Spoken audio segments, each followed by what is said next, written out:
Hi, everyone. Hi. Hey.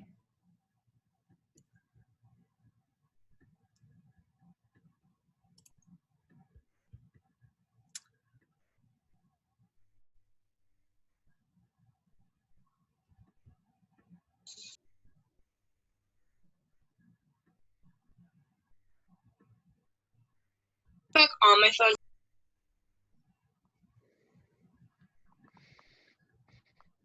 So I'm gonna take attendance real quick before we get started. Today we're talking about a short story called A Rose for Emily. You might have read this before in high school or something. I haven't thought about it that much in terms of Get Out, but I feel like there's something there, and so maybe you guys can work with me to try to figure out if there's potentially a paper to be written kind of about these two things. All right, so Jess is here. Let me just do something like this. And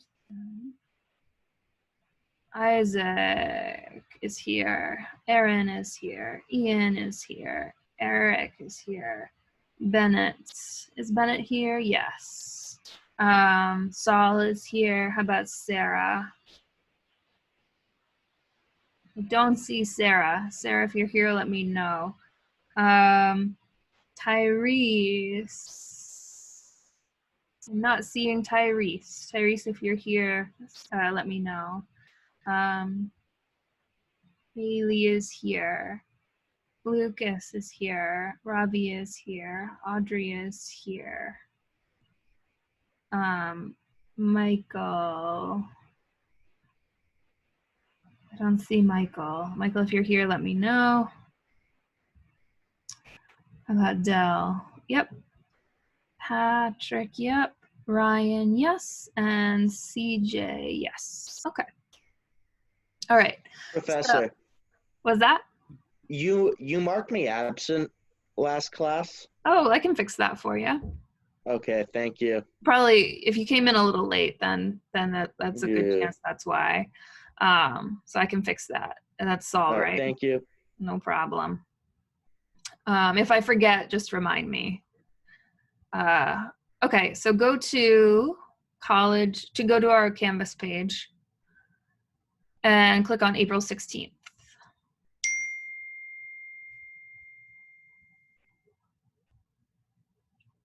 And where it says complete this activity, I want you to download that. Okay.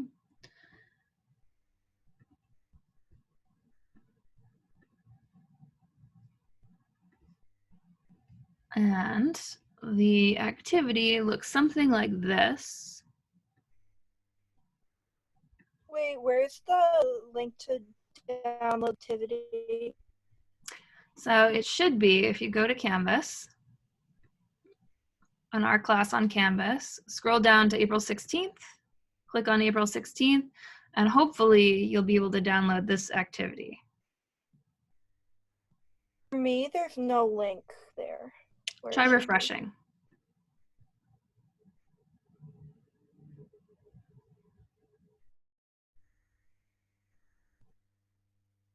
Yeah, now I got it. Thank you. Okay, good. Excellent. Okay, so the first couple of the first questions here about using sources and plagiarism, and they're from this PDF. I did record a video for that. It's uploading and finishing now, and so I'll post that like right after we do our discussion of William Faulkner's A Rose for Emily. Okay, is that good for everyone? And then, so we're going to talk about A Rose for Emily, and then I'm going to let you watch that video to kind of think about using sources and plagiarism. And then I'm going to have you practice quoting something from A Rose for Emily, and then practice putting together a works cited entry for one of these. Okay. All right. So open A Rose for Emily, the short story that I had you read for today. I'm going to move that over there.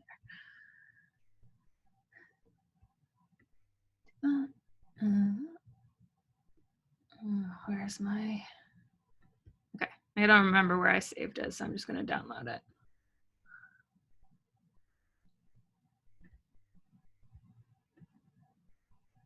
Can I download it? Did you guys have trouble downloading this one? Because I had trouble. Yeah. It was weird. It kind of uploaded weird. So I'm gonna go to a different one.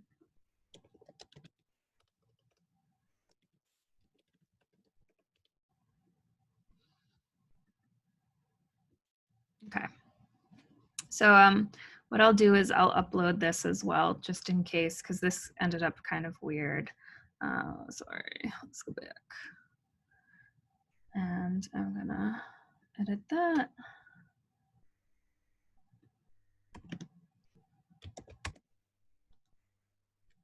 Sorry, give me 1 sec.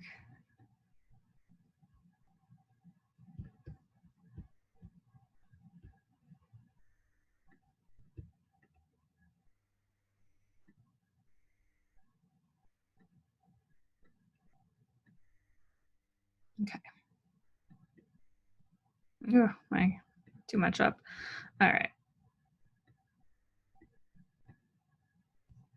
Upload, choose file.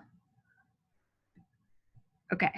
So hopefully that fixes it. And in this case, since it's a Word document, you should be able to highlight stuff that is important. Okay. So if you look at this short story, what is the setting?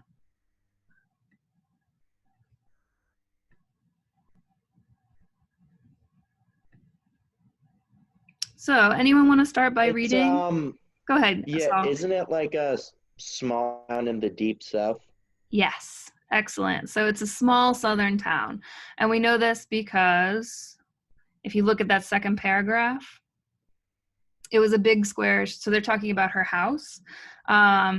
So only Miss Emily's house was left, lifting its head above cotton wagons and gasoline pumps. Cotton is a southern thing. And now Miss Emily had gone to join the representatives of those august names where they lay in the Cedar Bemus Cemetery among the ranked and anonymous graves of Union and Confederate soldiers who fell at the Battle of Jefferson. So this is set in a small town in the deep south called Jefferson. I think it's supposed to be Jefferson, Mississippi. This is where a lot of William Faulkner set his kind of short stories. And we know that it's in the South because most of the Civil War was fought in the South, and so fallen Union and Confederate soldiers. We also know, because of this and because of when William Faulkner wrote, because that it's set not too long after the Civil War, okay, and the emancipation of slaves or the end of slavery. So the setting is a small town in the rural South, not too long after the Civil War and the Emancipation Proclamation. All right. Good. And what I would do is I would highlight the kind of sentences that tell you that, okay? All right. So what is Emily like? The file's still not working for me. I still can't open it. No. Oh, you know what? Because I didn't click save. Sorry. Very fine. So refresh and then try downloading the doc.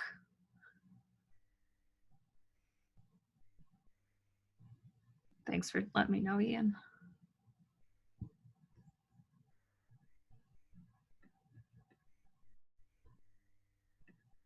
You're good. Okay, good. Excellent.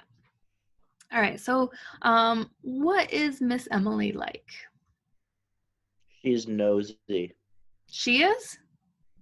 Yeah. I Interesting. might be confusing it with another story. Yeah, well, you're not wrong. It's just I'm not sure that you're right about Miss Emily. So if we skim kind of, actually, Saul, let's look at the very first couple of lines. When Miss Emily Grierson died, our whole town went to her funeral. The men, through respectful affection for a fallen monument, the woman out of curiosity to see the inside of her house. So who is in this story is nosy? Not Emily, but The townspeople. Yeah, everyone else is nosy, especially about Emily and Miss Emily's life. And so that might be something you want to add to the question about the narrator. So instead of this one, what is Emily herself like? Who is the narrator of the story? So who would you say the narrator of the story is? He's a townsperson. Yeah, it's weird because it's a first person plural. So it's almost like the whole town is narrating this story, but it's like a townsperson speaking for the whole town, right? We're going to talk more about that in a bit. So it's like nosy townspeople. Okay. All right. So I asked what Miss Emily is like. So here we have something about how Miss Emily would not have accepted charity. And then, so the idea is, the one thing you should probably take note of is that in this story, time is really weird and hard to get a handle on. It's not chronologically told. And so the story begins when she died, and then it keeps flashing back and then flashing back and then flashing back. So like the idea is that when she died, her house is like all broken down and gross, but it's hard for the townspeople to even see the house without remembering how it used to be, which is kind of fancy.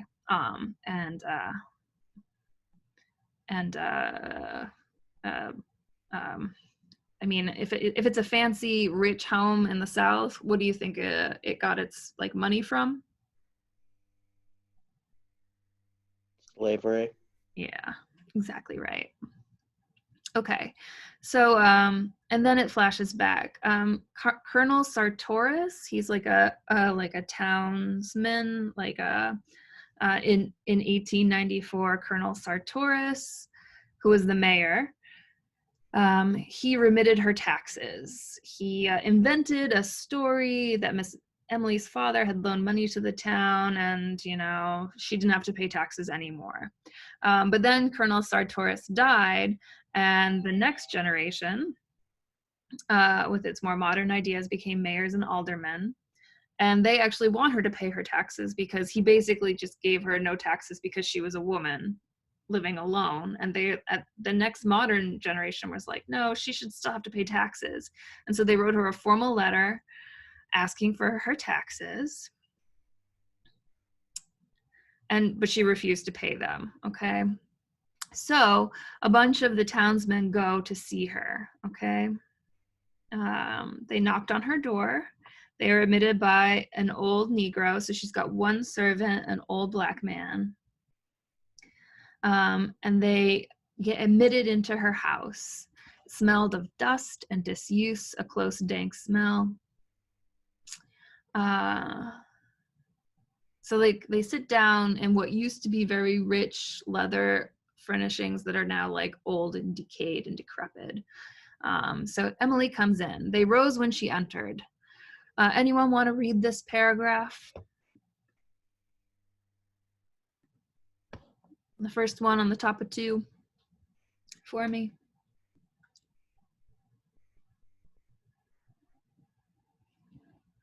Good way to get some participation points. I can call on people. I'll do it. Awesome, thank you, Erin. You're welcome. Okay, it was, they rose when she entered, a small, fat woman in black, with a thin gold chain descending to her waist and vanishing into her belt, leaning on an ebony cane with a tarnished gold head. Her skeleton was small and spare. Perhaps that was why what would have been merely plumpness in another was obesity in her. She looked bloated, like a body long submerged in motionless water, and of that pellued hue. Her eyes, lost in the fatty ridges of her face, looked like two small pieces of coal pressed into a lump of dough as they moved from one face to another while the visitors stated their errand. Okay, excellent. Thank you so much. So what does Miss Emily look like?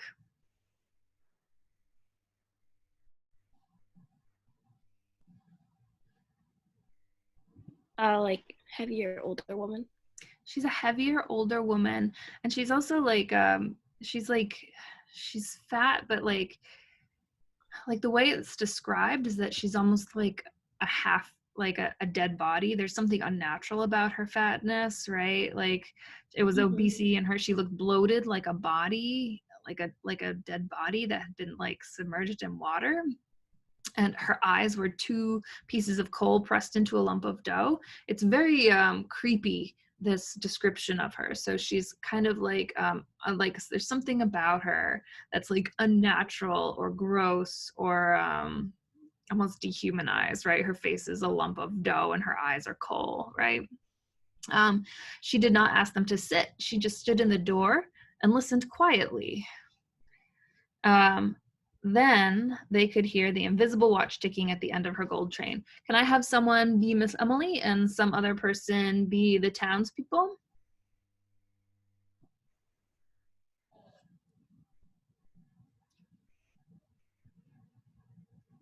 How about, can I have Jess read for Miss Emily and Isaac be the townspeople? Sure.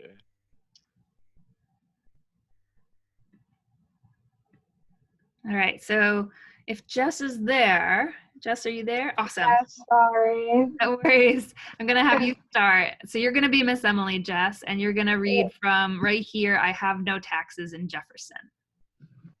Oh, where's that? So it's on page 2, but you can also see it on my screen share.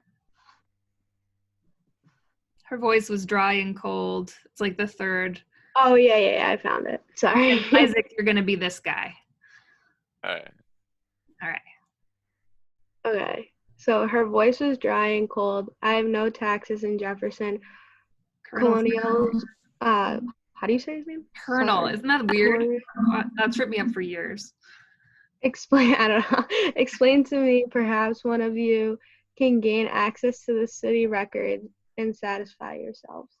But we are the city authorities, Miss Emily. Didn't you get a notice from the sheriff signed by him?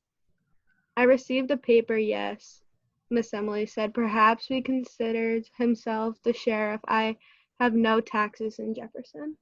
But there's nothing on the books to show that, you see. We must go by the... See, Colonio, said Torres. I have no taxes in Jefferson. But, Miss Emily... See, Colonial, I'm not saying his name. I can't. I have no taxes in Jefferson. Toby, the Negro, appeared. Show these gentlemen out. So she keeps saying that she has no taxes in Jefferson, and she says, see Colonel Sartoris. But here we get in the parentheses that Colonel Sartoris had been dead almost 10 years. So what does this tell you about Miss Emily?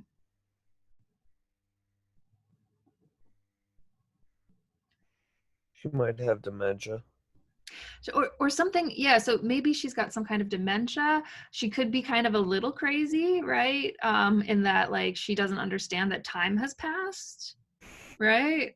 So, like, she says, talk to Colonel Sartoris. She doesn't recognize the authority of these guys. She doesn't know any of them. She doesn't care to know any of them, right? She says, talk to that guy. And she doesn't know/care that he's been dead, right? So for Emily, time has not really, it's almost like she refuses to let time touch her, even though it kind of decays everything around her, right? Make sense? Time is going to be important in this story.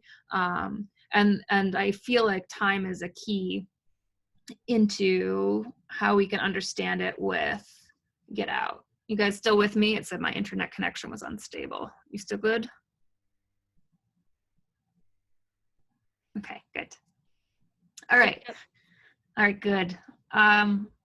Okay, so now we got when the story opens, she's dead. Now we've got a flashback to her, like, I don't know, 10, 15 years before her death. But with section 2, now we have a flashback to even earlier. After her father's death, she went out very little, and after her sweetheart went away, people saw her barely at all. Um, uh, the only sign of life about the place was a Negro man, a young man then, going in and out with a market basket. This is really, like you can track all the references to the Negro man, because I think also this is going to be a good way into kind of analyzing the story and comparing and contrasting it with Get Out. So they're remembering, it's almost like this townsperson is remembering when this horrible smell developed around Miss Emily's house. A neighbor, a woman, complained to the mayor, who was that time Judge Stevens and was 80 years old. And he says, "But what would you have me do about it, madam?"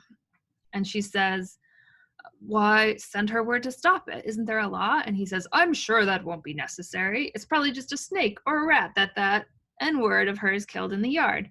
And so that's probably important. What does this tell you about the people in this town, Judge Stevens?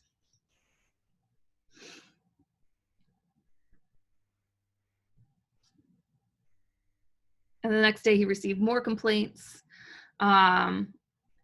And this young guy, a neighbor, says, like, "Look, it's simple. Just send her word to have her place cleaned up." And Judge Stevens says, "Damn it, sir, will you accuse a lady to her face of smelling bad?" What does this tell you about this kind of culture? They don't want to be impolite.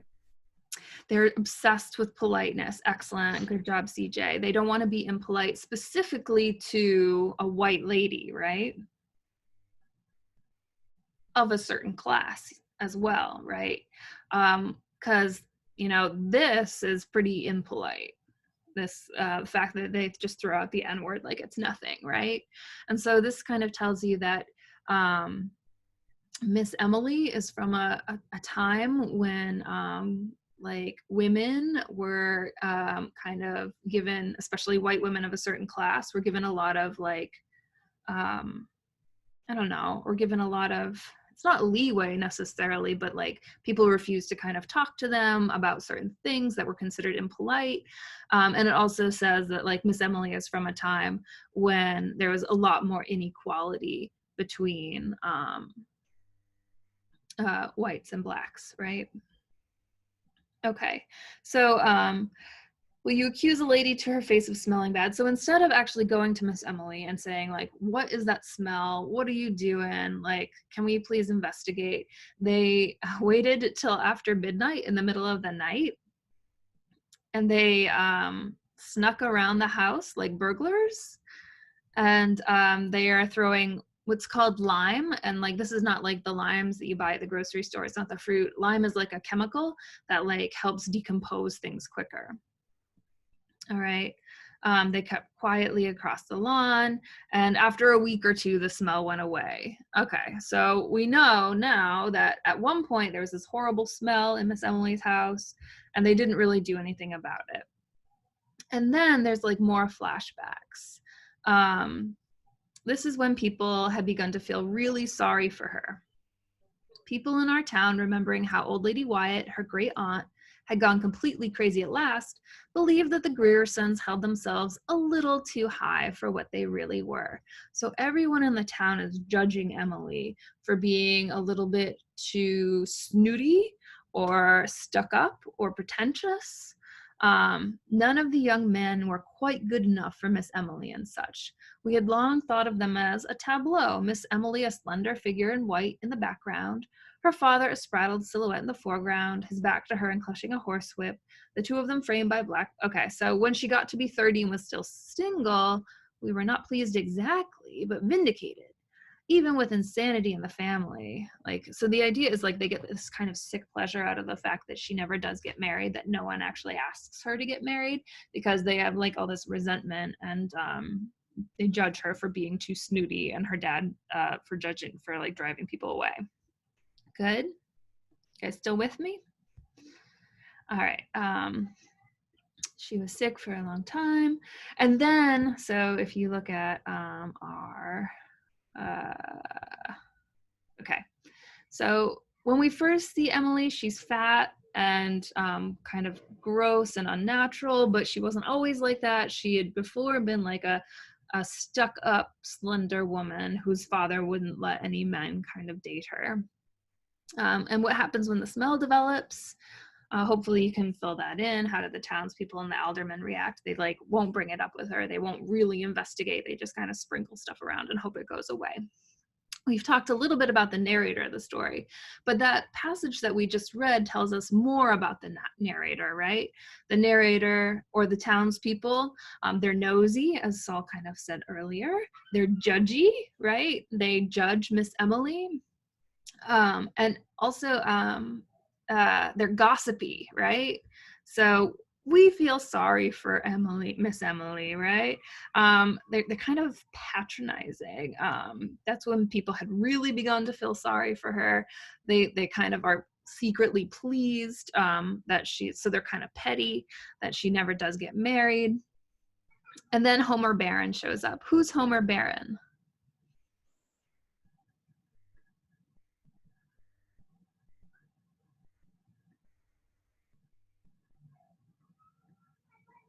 The dead body she's keeping in the house. Oh, Saul.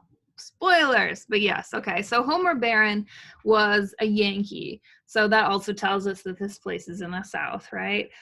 He was a construction worker. He's a big, dark, ready man with a big voice and eyes lighter than his face. He's really social. Pretty soon he knew everybody in town. Whenever you heard a lot of laughing, Homer Barron would be in the center of the group. And eventually, townspeople began to see him and Miss Emily on Sunday afternoons, driving in a yellow-wheeled buggy. So he's courting her or dating her. And it says, at first we were glad that Miss Emily would have an interest. And then they just said, poor Emily, her kinsfolk should come to her. So basically, people think that Miss Emily is hooking up with Homer Barron.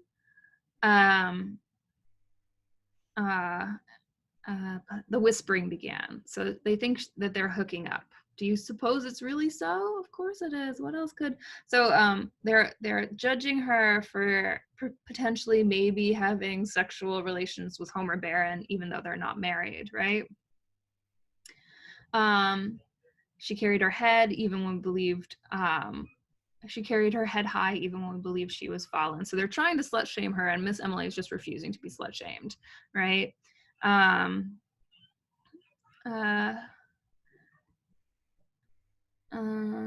Someone, I can't remember where they said it, but basically someone from the town writes to her relatives to come and like rein her in. Okay. So then they're remembering when she bought poison. I want some poison, she said to the druggist. She was over 30 then, still a slight woman, though thinner than usual, with cold, haughty black eyes and a face the flesh of which was strained across the eye sockets as you might imagine a lightkeeper's face ought to look. So again, she's got cold, haughty black eyes and in a face that's like almost like not human, right? It's strained. And then a little bit later they say her face is like a flag. Her face like a strained flag. I want someone to be Miss Emily and I want someone to be the druggist, which is like pharmacist. How about we have Haley be Miss Emily, and how about Lucas be the pharmacist or the druggist? Okay. Do I start at I want some poison? Yes. Okay. I want some Lucas, poison. you with us? Yeah, it's on page 5. To the top of 4. Bottom of 4. Top of 5. Bottom. Yeah. All right, go ahead, Haley. I want some poison. She did blah blah, and she says it again. I want some poison. Yes, Miss Emily. What kind? For rats and such? I'd recommend. I want the best you have. I don't care what kind. They'll kill anything up to an elephant, but what you want is arsenic. Yes, Emily. Is that a good one? Is arsenic? Yes, ma'am. But what you want? I want arsenic.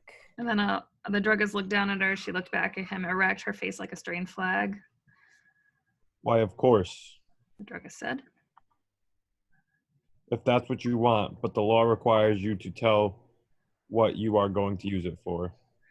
But Miss Emily just stared at him, her head tilted back in order to look him eye for eye, until he looked away and went and got the arsenic and wrapped it up. The Negro delivery boy brought her the package. The druggist didn't come back. When she opened the package at home, there was written on the box under the skull and bones, "For rats." And so what does also this tell you about Miss Emily?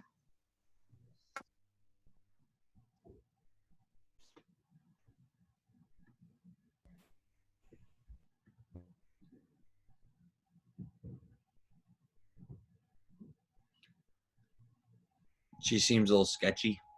She's totally sketchy, right? She says, "I want poison," and she refuses to tell the pharmacist what it's for. She even kind of like acts insulted when he asks, and she knows her own mind, right? She knows that she wants poison and she wants this kind, and she's not telling anyone what it's for. All right, think about the fact that she wants poison, and then also that there was a bad smell in her house that everyone refused to kind of talk to her about, right? And then so the next day we all said she will kill herself, and we said it would be the best thing. So this is the townspeople. Let's add to kind of the paragraph about the narrator. What is this narrator like? What are these townspeople like? Nosy. Was that Ian? They're nosy. They're nosy, but they're also kind of awful.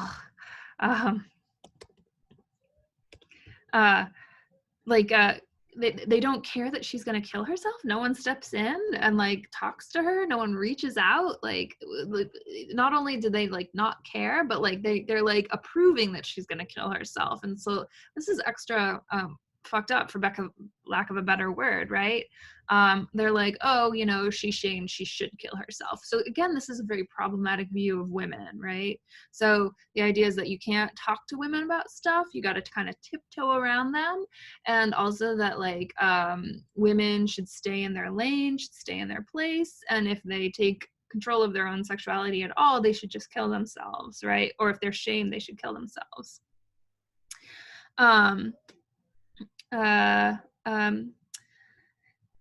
But she didn't end up killing herself, right?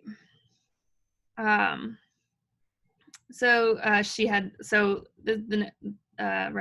minister's wife wrote to Miss Emily's relations. She doesn't end up killing herself. She just keeps going on, and people are like freaking out, and that she's setting a bad example for the young people. And so they're still just watching her. At first, nothing happened. Then we were sure they were to be married. We learned that Miss Emily, so they think she's going to marry Homer Barron. We learned that Miss Emily had been to the jeweler's and ordered a man's toilet set in silver. 2 days later, we learned that she had bought a complete outfit of men's clothing, and we said they are married. So we were not surprised that Homer Barron disappears.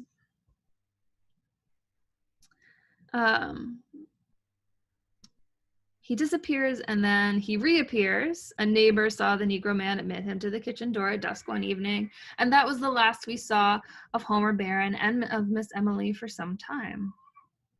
The Negro man went in and out with the market basket, but the front door remained closed. Now and then we would see at her window, as the men did on that night when they sprinkled the lime, but for almost 6 months she did not appear on the streets. So we have all this evidence now. Miss Emily got arsenic. She's around, Homer Barron disappears, and there's a horrible smell that they refuse to confront her about, right? When we next saw Miss Emily, she had grown fat and her hair was turning gray. During the next few years, it grew grayer and grayer until it attained an even pepper and salt iron gray. Up to the day of her death at 74, it was still that vigorous iron gray like the hair of an active man. The newer generation came. She refused to let them, and so she died, fell ill in the house. We did not even know she was sick. She died in one of the downstairs rooms, her hair gray. So, okay, so that's kind of like, now we have the timeline kind of set. And the section 5 kind of starts off kind of where section 1 was. So she died, and the Negro met the first of the ladies at the front door and let them in. And then he disappeared. He walked right through the house and out the back and was not seen again. So this, I think, is important. Then they had the funeral. And it says, the very old men, some in their brushed Confederate uniforms, on the porch and the lawn, talking of Miss Emily as if she had been a contemporary of theirs. They believed they had danced with her and courted her, perhaps confusing time with its mathematical progression. To whom the past is not a diminishing road, but instead a huge meadow, with which no winter ever quite touches, divided from them now by the narrow bottleneck of the most recent decade of years. So I put that in pink because it seems like a really interesting kind of statement about time. So the old men kind of get in their Confederate uniforms. This is also like a racist time, right? And then it says like, for these people, the past is not like a road, but like a wide open meadow that you can go into at any time. They waited until Miss Emily was decent in the ground before opening this room that no one had ever been there. The violence of breaking down the door seemed to fill the room with pervading dust. A thin, acrid pall as of the tomb seemed to lie everywhere upon this room decked and furnished as if for a bridal. So it's like set up for honeymooners. The lights are rose shaded. There's a delicate array of crystal, and the man's like brush and comb backed with tarnished silver. There was a collar and tie as if they had just been removed. And then upon a chair hung the suit carefully folded, the 2 shoes and the discarded socks, and the man himself lay in the bed. Okay, who's the man? As Saul said already. Who's this guy? Was that Tyrese? Yeah. Who is this guy? Is it that guy? Do you know who the dead guy is? What's his name? Oh, no, I heard Saul say it earlier. So it's this Homer Baring guy that she was supposedly hooking up with. Right? That she probably bought the arsenic for. And it says, like, for a long while we just stood there looking down at the profound and fleshless grin. So he's been there for so long that he's like, there's like no flesh. Go ahead, Tyrese. No, I was just reading.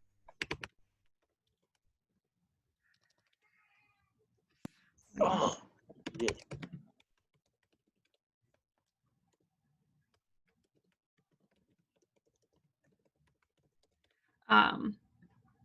She is a free Grandal. So the body had apparently once lain in the attitude of an embrace, but was now the long sleep that outlasts love had cuckolded him, so it took away his woman. What was left of him, rotted beneath what was left of the nightshirt, had become inextricable from the bed. So he's been dead there for a long, long time. But then we noticed that in the second pillow was the indentation of a head. One of us lifted something from it, and leaning forward, that faint and invisible dry dust, acrid in the nostrils, we saw a long strand of iron gray hair. So what does this tell us that Miss Emily has been doing? Not only did she kill her lover and keep him in their bridal bed for,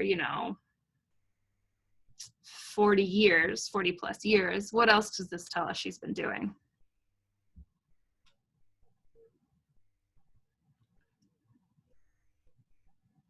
Sleeping next to the dead dude. Yeah, she's been sleeping next to the dead dude. So this is like a necrophilia type area, right? So she's been kind of acting like he's her husband for a while, long after she killed him, right? After her hair turned gray. All right. So Faulkner's A Rose for Emily. That's my notes. Where is the... Okay, here we go. What does the last line of the story imply? What did Emily do, and why do you think Emily did this?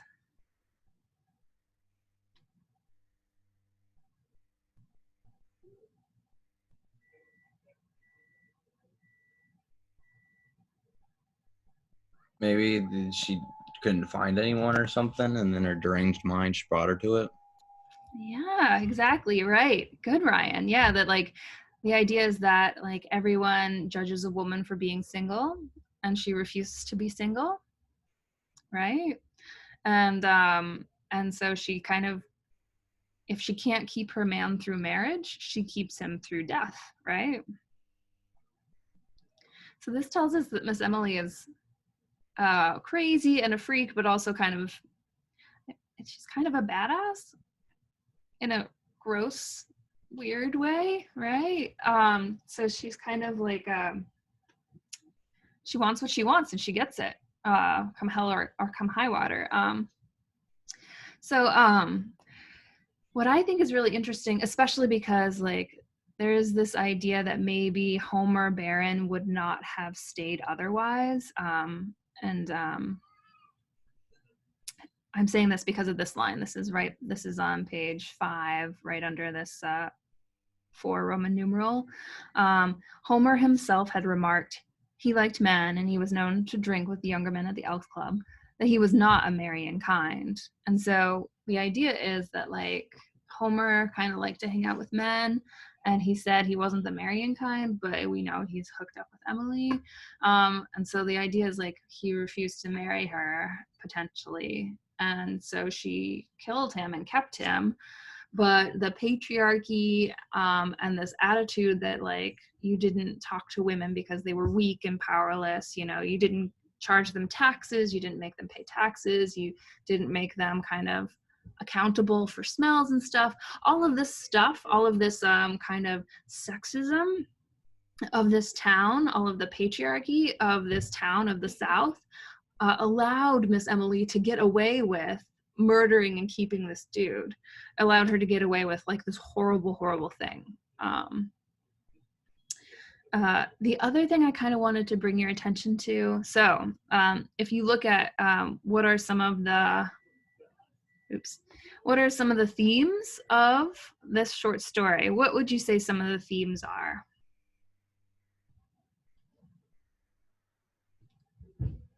Sexism, I guess. Yeah, definitely. Or like this like attitude like that, like that like women are too delicate to be able to handle being told that they smell. They're too delicate to be able to handle questions. So like these are the kinds of elements that like sexism is, or you could even say like a gender stereotypes might be one of the themes, right?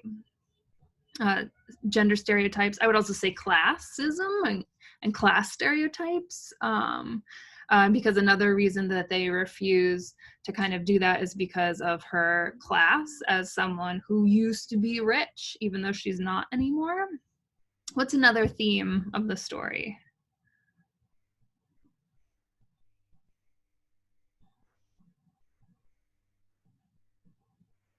I would say like gossip and nosiness and like watching is a definite theme of the story, because everyone's constantly watching Miss Emily even though they can't see her, and like they're watching her all the time, and yet they like are unable to even see like the truth of what she's doing, right? So like maybe one of the themes is like nosiness and intrusiveness, but also blindness. And then another theme. Good theme as well. What was that, Ian? Can you say heartless is a good theme as well? Heartlessness? Yes, definitely. Yeah, for sure. Both of Emily herself, but also all of the townspeople. I would say they're all pretty heartless in the ways that they act. And then I would also say like there's definite like race haunting the story. It's not on the surface, but it's around. And this is because of Emily's servant, and also right around here, Colonel Sartoris, the mayor. He was the one that he made this law that I'm gonna he made this law that no Black woman would be able to is allowed to appear on the streets without an apron. That's a really racist law, right?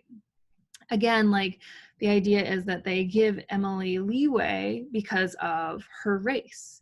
And the idea again is that like these stereotypes of society, I would say that that's racist as hell. That's so racist, right? Yes. Good, Rondell. It is. And and so like the idea is that because Emily is white, she's allowed to get away with stuff like murder, but Black women are not allowed to get away with the way, you know, dressing a certain way. It's ridiculous. And so like there's like, so I would say that A Rose for Emily is very much of a social thriller in a similar way maybe to Get Out, right? Like, especially in that both of them are kind of showing like how fucked up race is, and that when you like try to do like racial rules and gender rules, it blinds you to like the truth of what's going on. Yeah, you guys with me, sort of? Yeah. And like anytime they mention the servant, they say at one point, like, of course there's a smell. No man is going to be able to like keep a kitchen. And like, that's kind of like gendered. And yeah, exactly. Good. So race is a big thing. And then the Negro met the first, so like the Black servant met the first of the ladies at the front door and let them in. And then he disappeared. He walked right through the house and out the back and was not seen again. The idea is that like probably Miss Emily's servant, the one who took care of her, he knew what was going on, right? He knew that she had killed this guy and that she kept his body and that she slept with his body. He knew all this. But because of Reconstruction, because of the South, because no one would believe a Black man, he like was locked into staying in this house of horrors, right? Make sense? Okay. So the themes of this thing is not only gender stereotypes and heartlessness and social horror, or the horrors of society, but I would also say race and racism. And another big theme, I think, is time and how time gets muddled. And one of the articles we read, and especially in Get Out, like it's almost like the past keeps invading the future. So in that scene where they auction off Chris's body, it's almost like it's like a rehashing of a slave auction. Similar to kind of what's going on here, the past is always intruding upon and warping the present or perverting the present. The past is inescapable, like it's inescapable in certain ways, and like it keeps like the horrors of the past. If we refuse to acknowledge and deal with them and change things, then they're just going to keep intruding upon and warping the present. Make sense? Yeah. So what are some common themes? What are some things that this story has in common with Get Out? What do you think?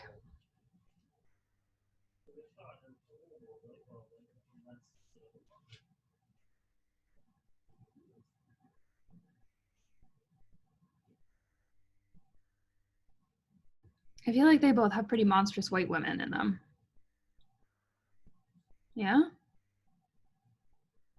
Rose and Emily, especially because the name of the story is A Rose for Emily. Right. So they both have monstrous white women in them. Rose and Emily are both kind of horrifying and use their sexuality and assumptions about gender and race to get away with these horrible things. They're both kind of an indictment of society. You could also do like, it's interesting because like, A Rose for Emily is all about watching and being unable to see truths. And I feel like that's a really big theme of Get Out too, is like this whole idea of like watching, everyone's always watching Chris, and like Chris is looking through his like cameras and stuff, and how are you able to see truth? And I feel like Chris is able to see truth through his camera in a way that everyone else is blinded to, or that many people can be blinded to. Makes sense? So social thriller, monstrous women, seeing, and truth, and I think time is a similar one. So those are some of the themes or ideas or similarities that the two stories have in common, and stuff about race as well, which like the racism and the assumptions of society and how they let people get away with horrible things. I think white privilege is true of both of them. Okay, all right, so I am going to let you guys watch the video. I'm gonna post the video right now that I recorded earlier about plagiarism and sources. And then I want you, and I'm gonna give you time, I'm gonna give you like a 20 minutes-ish to watch the 10-minute video, to answer the first couple questions, and then to do these activities. I want you to choose one like theme from the short story, and then I want you to find a quote from it and basically use the video that I will post in a minute to help you quote that appropriately, okay?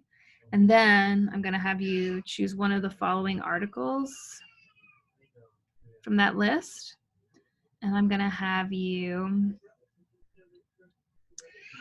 do a works cited entry from it, and you can pick which one you want. All right, hold on one sec.